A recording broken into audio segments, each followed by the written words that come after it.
Everybody, I'm Dave Evans. Pop quiz. Where in New York City can you experience that big fat Greek culture without breaking the bank? Stay tuned because I'm about to show you.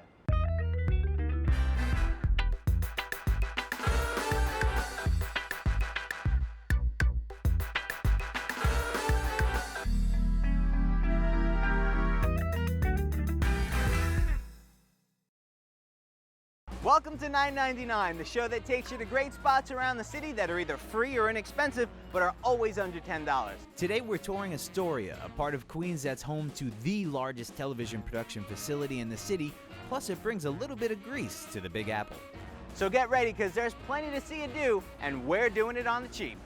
Well known for its Greek population, in the next 30 minutes I'll show you just how fun and interesting this neighborhood can be. From delicious Greek food and folk dancing to the artistry of its green spaces and movie making.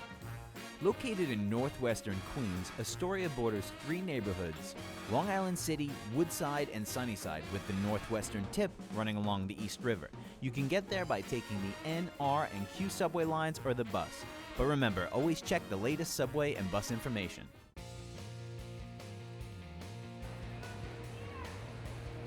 Today I'll not only explore Greek culture, but all that Astoria has to offer as a neighborhood. And with each stop I make, it won't cost more than $9.99, guaranteed. Film and TV productions can be spotted just about everywhere in the city, so it's fitting that our first stop today takes us behind the scenes of those shows and movies. Here in Astoria, you'll find Kaufman Astoria Studios, the largest American film and TV studio outside of Los Angeles, home to the children's classic Sesame Street and Showtime's Nurse Jackie. A quick question? Sure. Shut up. Just across the street from the studios, you can explore the history of TV and movies at the Museum of the Moving Image, located at 3601 35th Avenue at 36th Street.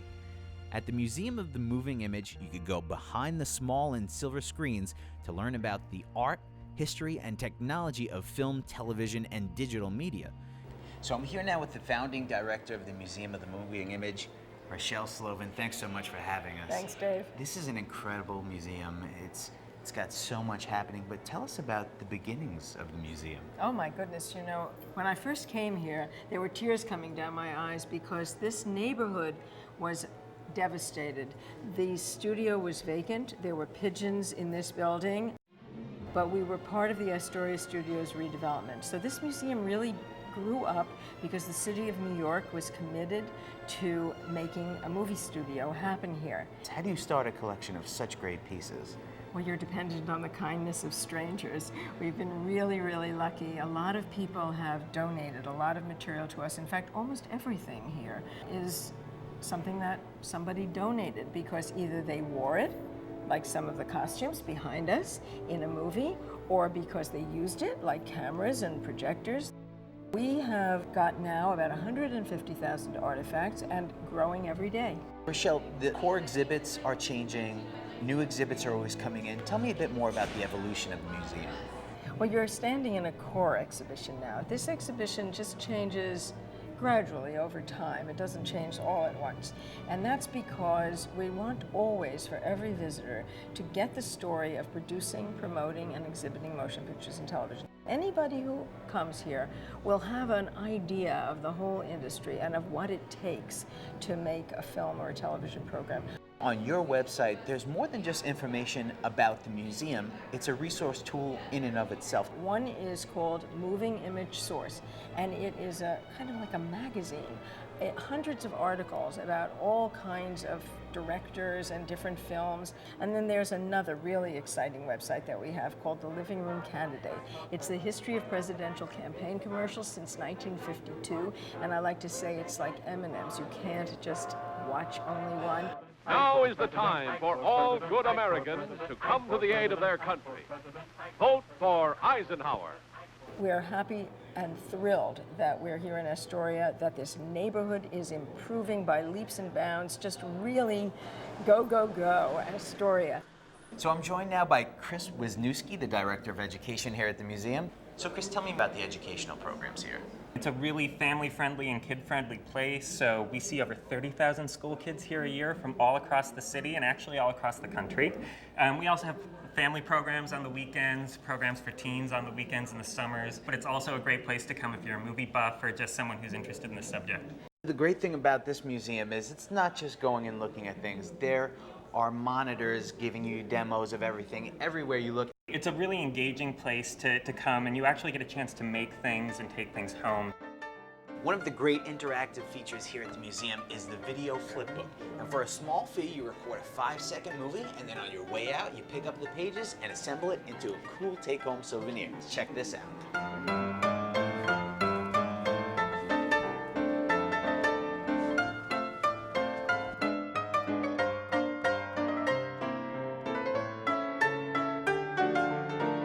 Now, there's always a lot happening and changing here at the Museum of the Moving Image, so to keep up on that information and to find out more about the free hours, check this out.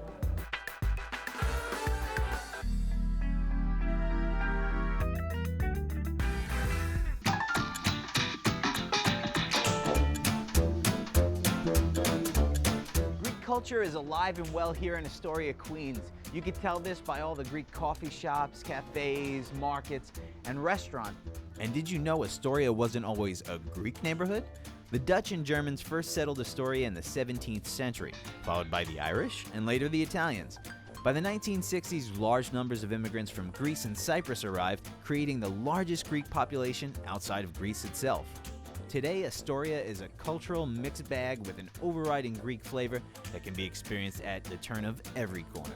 We've chosen a restaurant today that offers fine Greek cuisine without hurting you too bad in the pocket. Xenon Taverna, located at 3410 31st Avenue, is a good enough reason itself to head out to Astoria. Xenon Taverna's cuisine is influenced by the Mediterranean island of Cyprus, and because of its Cypriot influence and cheery atmosphere, Xenon Taverna manages to stand out from Astoria's numerous Greek restaurants. Chef and owner Dora Papagiorgiou shows me how to whip up some pasticcio and spanakopita with a Cypriotic flair.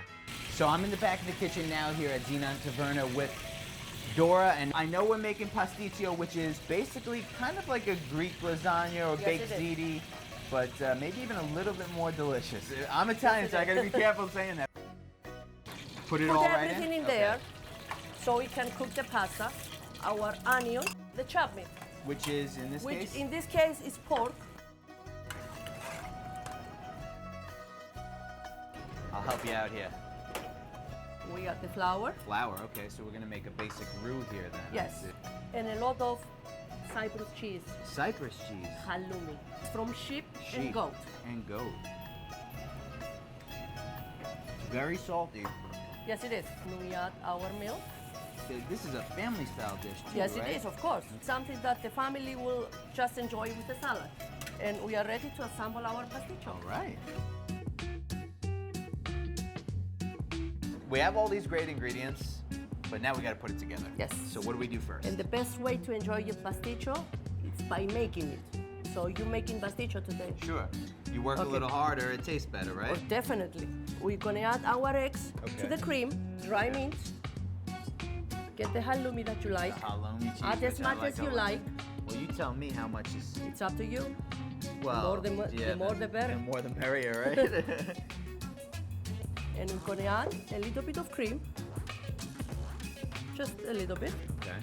And a handful of meat. That's all the meat we get? Well, no, now. we're getting a lot of meat. Okay, good. So I'm going right in.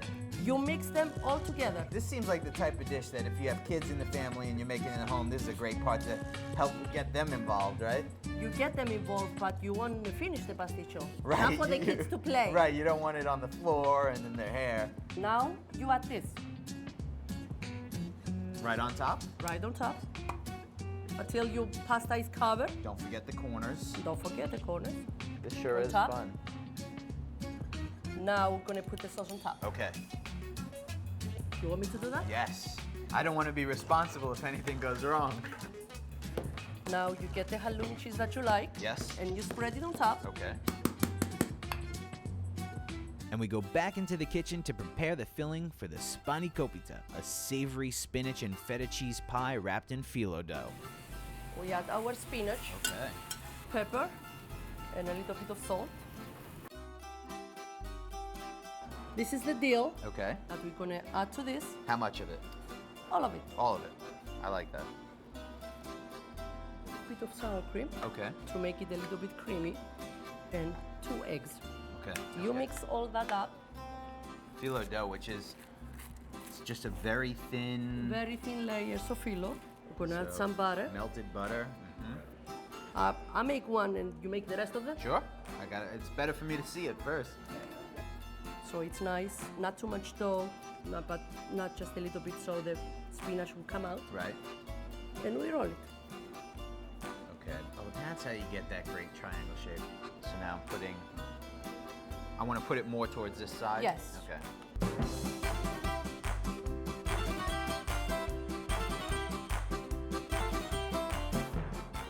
My Very first good. Spanico.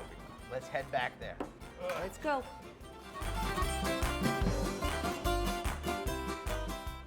Now, I heard that Dora's husband Steo made a mean cup of coffee, but this isn't your average coffee maker. Look at this amazing coffee machine. Now, you don't see this everywhere. Tell me where you got this. This coffee machine, I brought it from Cyprus. That's the old way they cook coffee. They used to put the wood underneath and warm up the sun. Take the pot, put some water, take the Greek coffee and a little bit of sugar, mix it, and then cook it on the sun. How cool is that? The sand kind of wraps around that pot so you don't have the heat coming straight on the bottom. That's brilliant. I got to get one of these for my apartment. And this is the Greek coffee. It's a whole different smell than an espresso or anything. All the aroma come up. Ooh, that's good. That's a strong cup of coffee. You don't want to drink that too late at night. Not after 7. Not after 7 is that the rules. Thank you so much, Theo. Thank you. Delicious Greek coffee. You get to try it first. Ooh, look at that. That looks really good. So the all-important taste test. Now I want to make sure that I get the meat, the pasta, the top here. Okay, here we go.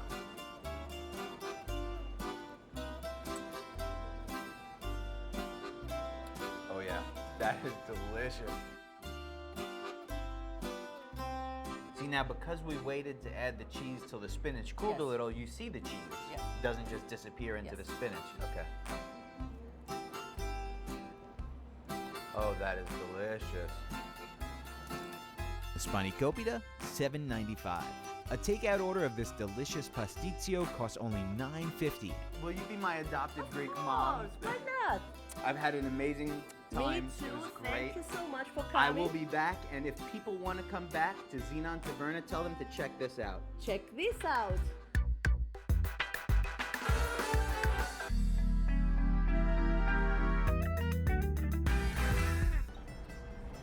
That was amazing. Okay, we're heading to our next location for this edition of 999 Astoria, and we're going to a place that's dedicated to preserving the traditional dance and music of not only Cyprus, but of all the Greek islands and its regions. So let's go. Yasu.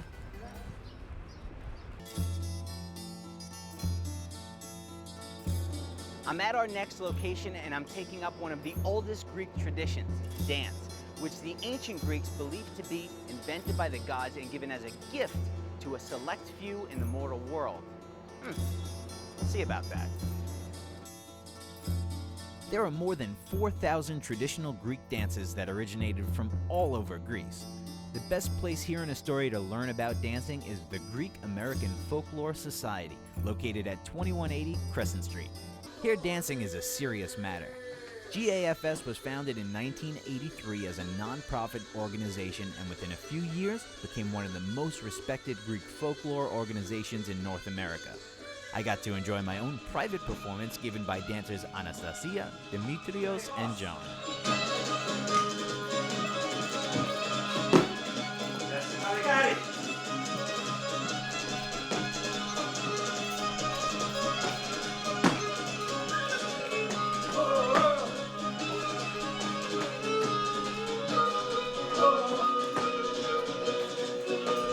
So I'm here now with Anastasia and Dimitrios, two long-standing members here at the Greek American Folklore Society. Tell me more about the society and what you guys do.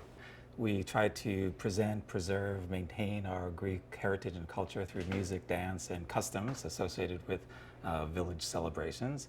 And we dance at various celebrations around the town, around Astoria. We dance in Athens Square Park on Tuesday nights in the summer. We dance at various church festivals, and we get invited to different places around the country also.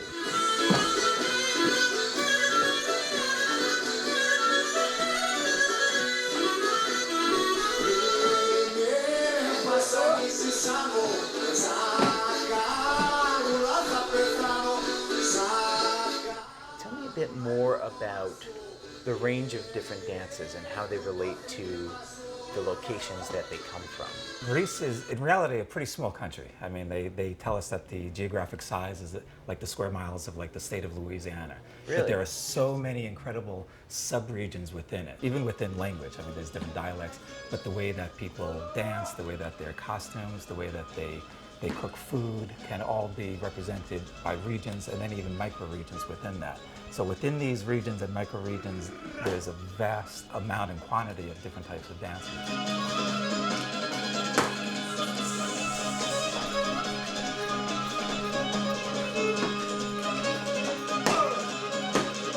Tell me a bit more about how it relates to community. We're in a lineup or at a party, wherever we are, we're all dancing together. It's a communal feeling. We're in celebration. I'm celebrating with a 90-year-old lady on my left and a 3-year-old on my right. And it's very family oriented. You have the same rhythm. I mean, you're moving as one.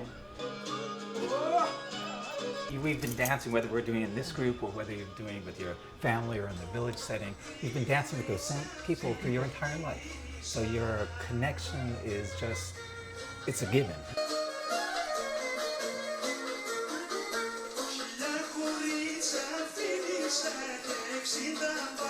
And when you walk away from a good dance, you walk away with this intensity inside you.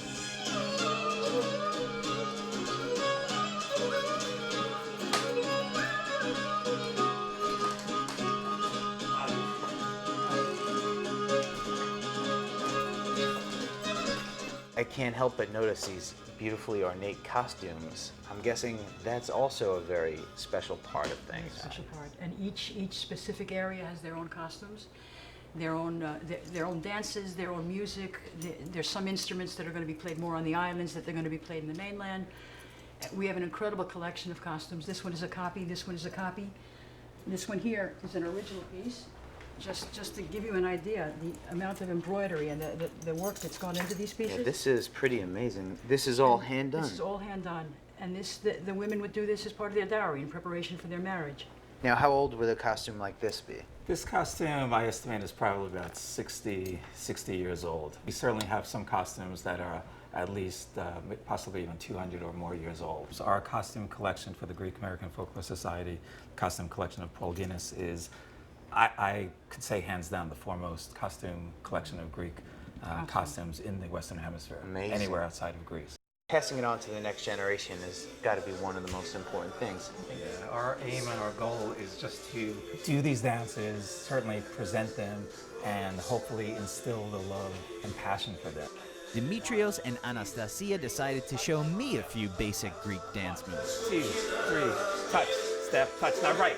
1, 2, 3, and touch, step, and touch, and right. 1, 2. You got it.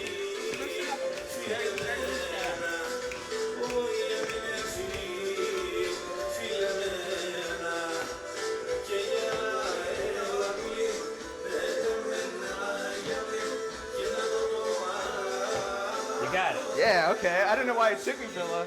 The Greek American Folklore Society teaches folk dancing to adults and kids of all ages and abilities. You could also see them perform in Athens Square here in Astoria. It's absolutely free, and to find out more, jot this down.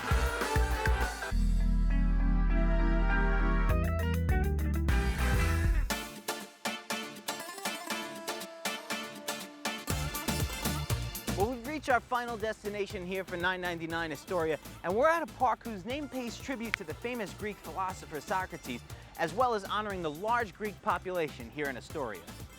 Socrates Sculpture Park, located at 3201 Vernon Boulevard on Broadway, is part of the City Parks Department. It's the only place in the 5 boroughs specifically dedicated to providing artists with opportunities to create and exhibit large-scale work. Originally, Socrates Sculpture Park was an abandoned riverside landfill that had succumbed to illegal dumping. But in 1986, the community and a coalition of artists transformed the park into a unique open studio and exhibition space, as well as a neighborhood park where interaction between artists, artworks, and the public is encouraged. Today, it's an internationally renowned outdoor museum and artist residency program. Socrates Sculpture Park is a great place to just relax and take in the city skyline while offering a wide variety of public events and programs. Now, I know the exhibits are constantly evolving, and this one may not be here by the time this airs, but tell us more about this exhibit that's here now. Each spring we do a curated thematic exhibition with a sort of overarching theme that all the works are addressing. The show's called Cityscape, and the theme really has to do with nature's intervention into the urban environment. So all of the artists who produce works for the show have different takes on that idea of nature's relationship to the built environment, and all the things that that represents, from green roofs and the greening of cities and sort of the humanizing of the urban environment to things that are more invasive or less cultivated in ways that actually contribute to urban decay. The actual natural sculptures of the landscaping you have around here is also quite beautiful. Yeah. Tell me a bit more about that. When the park was first founded, there was practically nothing at all growing here, but we've been very lucky to have a partner in plant specialists, and they've helped us create beautiful perimeter gardens all around the park.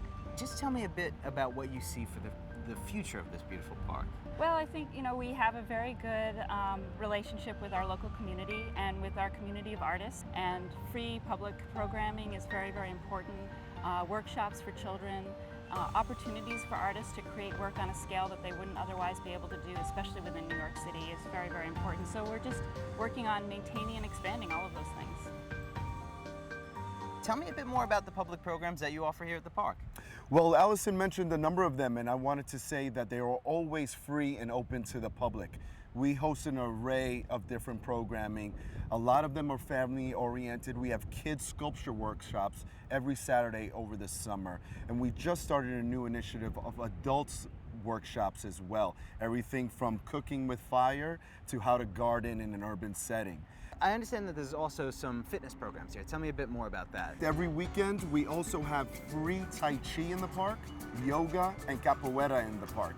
And it's become an incredibly popular program, and the community is really part of Socrates Sculpture Park. They're almost part of the family, and it's unlike any place that you'll ever visit in New York City. Over the course of the summer, we have a number of different festivals and parties, and each week in July and August, we represent a different country or ethnicity here in Queens. And we try to choose countries that are in our own locality, just giving people a slight taste of that culture.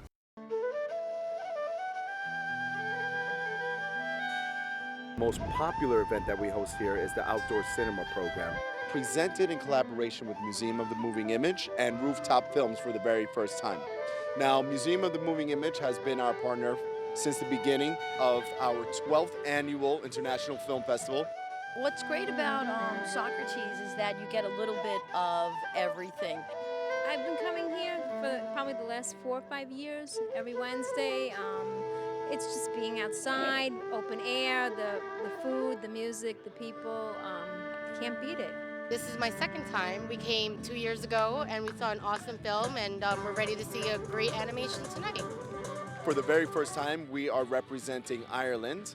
As you see in the background, we have a 4-piece traditional Irish music band. It's going to provide music from 7 to 8 p.m.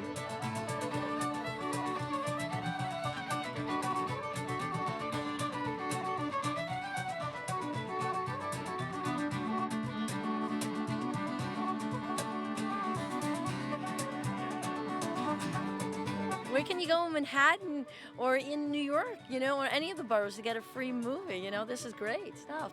I'm here to support the Irish for tonight. Not rinky-dink, no sir, no. This is a real good production, I have to say. As soon as it gets dark enough around sunset, we're going to be screening The Secret of Kells, which is an Academy Award-nominated animated Irish film. The monk that turned darkness into light. What's beautiful about it is that we're able to fulfill the entire night with both the cuisine from that country, a live performance, and a film specific to that culture or country.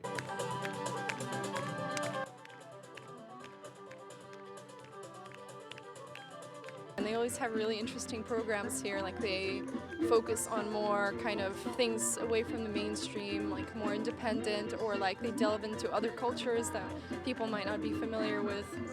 I really like the view over there, especially when it gets dark, of the buildings, and this is my favorite park for outdoor film. It's one of the better, parks that we have here, like in Queens. It's just got a great view. And if you're into art, you should definitely come by and check out the sculpture. Now remember, Socrates Park is open 365 days a year. It's completely free, and so are all the great programs that happen here. And for more information on those programs, check this out.